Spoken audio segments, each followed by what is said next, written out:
Hello guys, मेरा नाम आयुष कुमार है और आपका स्वागत है बैक बेंचर्स वन शॉट पे। आज हम एक नया एमएस ऑफिस मास्टर क्लास, इसमें हम क्या करेंगे।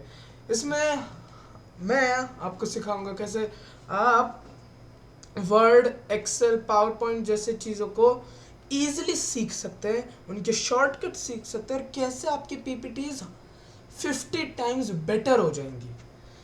तो सबसे पहले professional formatting.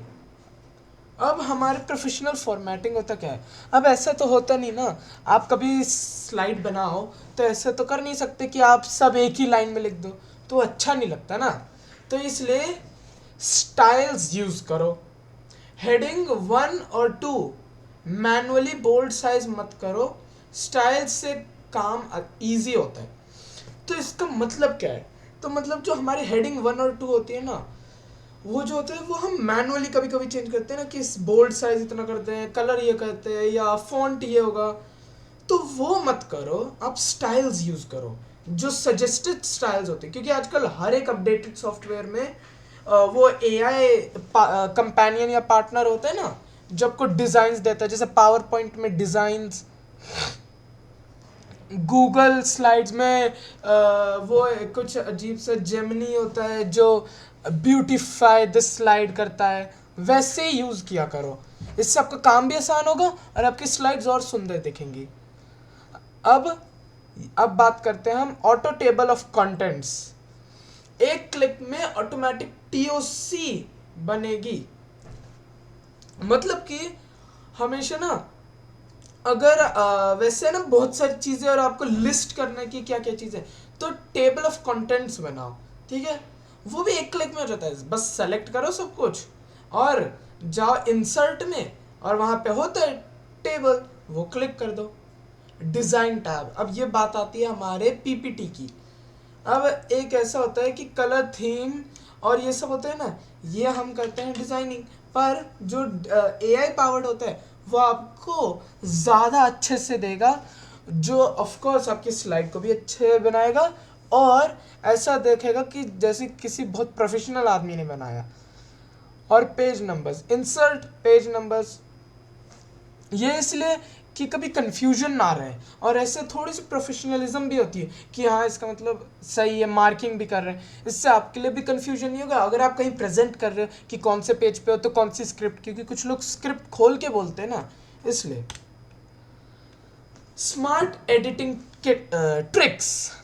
Dictate button.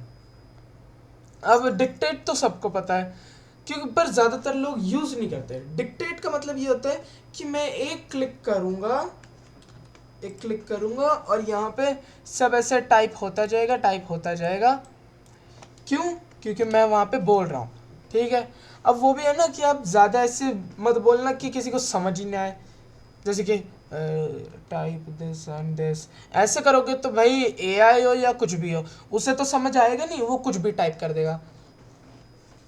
Editor feature, मतलब कि ऐसे वर्ड्स मत यूज करना। ग्रामर चेक ज़रूर करते रहना, क्योंकि कभी कभी होते हैं ना, हम जल्दी जल्दी में लिख देते हैं तो कहीं मिस्टेक हो जाती है। जैसे कभी हम प्रॉम्प्ट लिख रहे होते हैं तो प्रॉम्प्ट का दूसरा पी रह जाता है, तो प्रॉम्प्ट रह जाता है। ऐसी कम्युनिकेशन, कोलाज, ये ऐसे कॉमन वर्ड्स होते हैं जो ज़्यादातर क्या बोलते हैं प्रॉब्लम हो जाती है। तो इसलिए हमेशा चेक करो, ग्रामर चेकिंग। और कभी ऑफ मत किया करो, क्योंकि कुछ लोगों को प्रॉब्लम होती है ना, वो नीचे ऐसे अंडर रेड लाइन आ जाती है तो लोगों को थोड़ा अनोइंग लगता है, तो इसलिए वो मत किया करो बंद, क्योंकि ऑफ कोर्स वो तो भाई तुम्हारा ही डिसएडवांटेज है, कहीं गलती हो गई और फिर आपको मीटिंग में मजाक बन रहा है कि ये भाई स्पेलिंग भी नहीं आ रही, क्या फ़ायदा। को Copilot slash smart lookup, same चीज़ एआई का यूज़ करो। आजकल को पायलट और इन सब चीज़ों का यूज़ होता है, तो तुम क्यों रुक रहे हो, यूज़ करो। मेल मर्ज, मतलब कि एक बार लेटर टाइप करो 100 नेम्स के लिए ऑटो प्रिंट, मतलब कि लर्नर्स परमिट अनलॉक्ड। अब ऐसे क्या होता है मेल मर्ज, मेल मर्ज मतलब कि आप एक बार लेटर लिखो और वो ऑटो प्रिंट करता रहेगा सबके लिए, ठीक है। अब ऐसी चीज़ें करते रहो। अब बात आती है MS एक्सेल की, ठीक है। एक्सेल मैजिक टिप्स, ये आप देख रहे हो ना, ये खतरनाक सी मैथ इक्वेशंस, ऐसी ही आपको बाद में काम आएंगी, ठीक है। ऑटोफिल हैंडल, मतलब कि जब भी आपके यहाँ पे कोई हैंडल आता है ना एक, वैसे यहाँ पे नहीं है पर जैसे कि मैंने एक एरिया सेलेक्ट किया तो उसके कोने में एक हैंडल आ जाता है यहाँ लाल कलर का, जिसे अगर तुम ड्रैग करोगे तो वो जो पैटर्न होते हैं ना, जैसे कि मैंने किया 1 2 3 4, यूजुअली बस 3 तक चाहिए होता है नंबरिंग, पर वो ऑटोमेटिकली पैटर्न चलाता रहेगा। जैसे कि मुझे एक सीरियल नंबर में चाहिए, अब मैं ऐसे थोड़ी ना करूँगा 1 फिर ये सेलेक्ट किया 2 फिर ये सेलेक्ट किया 3 4, ऐसे करते रहेंगे तो भाई हो गया काम। तो इसलिए ड्रैग करो और पैटर्न सेम होता है, ऐसे ही ABCD के लिए होता है और कुछ और चीज़ों के लिए भी होता है। Flash fill, Ctrl+E, name date अलग करो बिना फॉर्मूला के, मतलब कि जो नेम और डेट होते हैं ना वो एकदम से अलग हो जाएंगे वैसे, क्योंकि आपने देखा होगा ना एक्सेल में ना सेट पैटर्न्स होते हैं जो ऑलरेडी होते हैं, जो एक्सेल का सिस्टम समझ लेता है, तो इसलिए आपके नेम और डेट दोनों सेपरेट हो जाएंगे। बेसिक फॉर्मूलाज, इक्वल सम और इक्वल्स एवरेज, बेसिक यही से स्टार्ट, मतलब कि आपको ये जो बेसिक फॉर्मूलाज होते हैं ना ये याद कर लेना चाहिए कि कौन सी वो लाइंस होती है जिससे वैसे सम निकलता है, ठीक है। क्यों?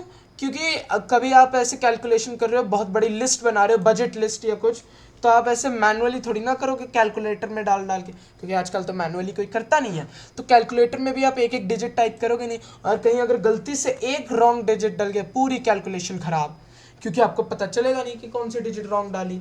इसलिए ऑल्ट प्लस इक्वल्स, ऑटो सम शॉर्टकट, मतलब कि सारे सबको ऑटो सम करने का ये शॉर्टकट होता है। Charts, tables and conditional formatting, अब Ctrl+T से क्या होता है, फॉर्मेट एज टेबल, मतलब कि आप एक एरिया सेलेक्ट करते हैं, ऑफकोर्स ये सब चीज़ें एरिया सेलेक्ट करके ही होती है। अब अगर आपने Ctrl+T किया सेलेक्ट करके तो वो coloured automatic table sorted and filtered ready, मतलब कि वो ऑटोमेटिकली टेबल में हो जाएंगी, क्योंकि एक्सेल का सिस्टम बहुत स्मार्ट होता है, उसमें पैटर्न्स ऑलरेडी इनपुट होते हैं कि ये पैटर्न अगर आपको कहीं पे भी दिखे आप ये करो या ये इंसर्ट करो या वो करो। Conditional formatting, top 5 marks automatically highlight, मतलब कि आपके जो भी कंडीशन होती है ना, जैसे कि यहाँ पे आप देख सकते हो कि फॉर एग्जांपल एक एग्ज़ाम था 30 का, ठीक है। अब सब क्या है डिसेंट, मतलब कि 20-21, पर उसमें से कुछ आए बहुत अस्टॉनिशिंग मार्क्स, जैसे 29.5, ठीक है, या 29, ये सब उन्हें हाईलाइट कर दो। इससे आपकी पीपीटी में वैसे होते हैं ना कि डायरेक्ट इंटरेस्ट जाता है आपके हायर उस पर। अब ऐसा हो सकता है ना कि आपको ना लोअर एंड नहीं दिखाना, पर आपको ये भी वैसे फोकस करवाना है कि हाँ ये हमारे हायर मार्क्स हैं। तो अब लोग ज़्यादातर करते क्या, हायर मार्क्स को ऊपर कर देते हैं, लोअर को नीचे, पर ऐसा तो होगा नहीं कि आप ह्यूमन आई को रोक दो कि नीचे जाने से। इसलिए आप उसका इंटरेस्ट एक जगह पुल करो कि अरे हाँ ये कलर्ड भी है, ज़रा देखे तो है क्या, इससे आपके इंप्रेशन बढ़ता है उस डॉक्यूमेंट का। Insert is better than chart, F11 press instant chart ready, of course सब सेलेक्ट करना होता है।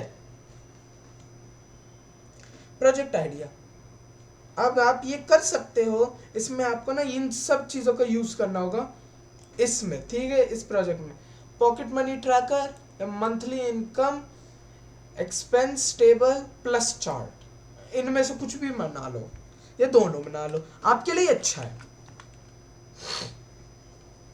अब पार्ट 3, पिवट टेबल, ठीक है। अब पिवट टेबल होता क्या है, सबसे पहले आपको बताते हैं कैसे करना है। डेटा सेलेक्ट करो, इंसर्ट में जाओ और एक होगा पिवट टेबल, ठीक है।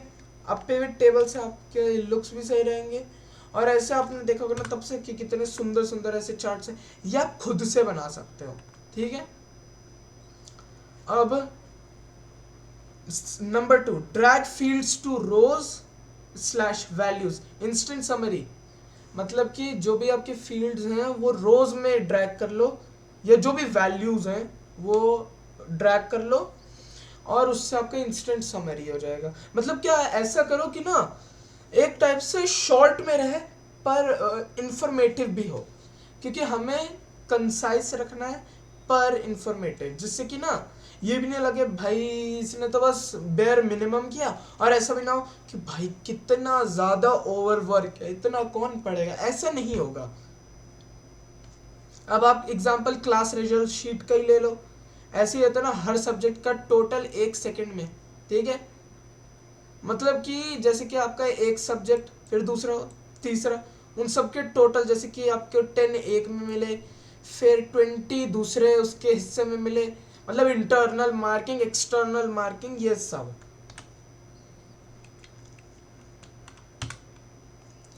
Design like a pro designer, ये है MS पावर पॉइंट। अब पावर पॉइंट में बहुत स्पेशल चीज है जो ज्यादातर एप्लीकेशन में होती नहीं, डिजाइनर बटन। अब ये बहुत पहले से है, इसका पॉइंट क्या होता है, ये आपको ना ऑलरेडी प्री मेड डिजाइन देता है ऑनलाइन से, ठीक है। और ये एक्चुअली अच्छा होता है। और ऐसे मत करो कि, ऐसे मत सोचना कि अरे यार डिजाइन क्यों लेना, चीटिंग होती है, ये तो गलत है, क्योंकि यही आपकी मदद करेगा। अब उसमें स्टॉक इमेजेस भी डाल सकते हो, 3D मॉडल्स भी डाल सकते हो। प्रेफर करो कि आप ऐसे इमेजेस डालो जो डिजाइनर के साथ जाती हैं, पेयर अप होती हैं, सेम टोनिंग, और ऐसा भी ना हो कि बस ऑफसेट हो, मतलब पिक्सल रेशियो अलग हो, या कुछ ज्यादा ही वाइड हो, या अजीब दिख रही हो। ट्रांजिशन एंड एनिमेशन सबसे इंपॉर्टेंट चीज, अगर आप ये नहीं करते आपकी फाइल पूरी ब्लैंड देखेगी, पर अगर आप ट्रांजिशन और एनिमेशन करते हो आपकी फाइल 100 टाइम्स बेटर हो जाती है। Morph transition, zoom slide, animation painter, golden rule है सिंपल फेड स्लैश वाइप, मतलब कि एक ही चीज है पर दोनों का क्या ही बेस्ट होता है, ज्यादा मत कर। मतलब कि सबसे ज्यादा अच्छी बात होती है कहीं ऐसे स्पैम मत करो, जैसे कि इसके लिए भी एनिमेशन, इसके लिए भी एनिमेशन, इसके लिए भी, इसके लिए भी, और इमेजेस के लिए भी, और टेक्स्ट के लिए भी। वो होता है गलत चीज, वो ना फिर ओवर वर्किंग होता है और ज्यादा क्लटर्ड लगता है वर्क, क्योंकि फिर हर एक चीज एक एक क्लिक बाद तो अच्छा नहीं लगता, ठीक है। अब आते हैं हम अपने top 5 pro shortcuts. Control S सबको पता है, कंट्रोल जी तो undo, F4 repeat last action, मतलब कि जैसे कि आपने एक टेक्स्ट बोल्ड किया या कुछ स्पेसिफिक किया, पर आपको वो अलग अलग सेपरेटली करना पड़ेगा, तो आप F4 क्लिक करो। F4 ऑल्ट F4 मत कर देना वरना पूरा काम ही चला जाएगा। विंडोज V क्लिपबोर्ड हिस्ट्री, मतलब कि जो भी आपने आज तक कॉपी किया होगा वो सब दिख जाएगा, क्योंकि होते हैं ना हम सोचते हैं कि भाई अभी ये कॉपी किया है, फिर अब फिर से स्लाइड चेंज करेंगे, ये कॉपी करेंगे, फिर पेस्ट, फिर स्लाइड चेंज, ऐसे करोगे तो बहुत टाइम जाएगा। तो बस सब कुछ कॉपी कर लो एक एक करके, और फिर विंडोज V दबा के जो पहले करना है या बाद में करना है वो कर लो। कंट्रोल D या कंट्रोल E, मतलब कि कंट्रोल D PPT में डुप्लीकेट, और कंट्रोल E एक्सेल में फ्लैश फिल। अब आप बन चुके हैं back bencher certified professional. Word, styles, mail merge, dictate, editor, ये चीजें आपको सीखनी है। एक्सेल में flash fill, charts, pivot table, conditional formatting, ये एक्सेल में सीखनी है। और PPT, morph, designer, zoom, animation and painter, PPT में आपको ज्यादातर डिजाइनिंग और वैसे सीखना है, ठीक है। आपका चैलेंज होगा वर्ड में 2 पेज असाइनमेंट बनाओ, एक्सेल में एक पॉकेट मनी शीट बनाओ, वैसे आप कुछ भी बना सकते हो एक्सेल में, और पीपीटी में 3 स्लाइड इंट्रो बनाओ, ठीक है। So thank you for watching guys, I hope you enjoyed this short tutorial, I will see in the next one, bye bye.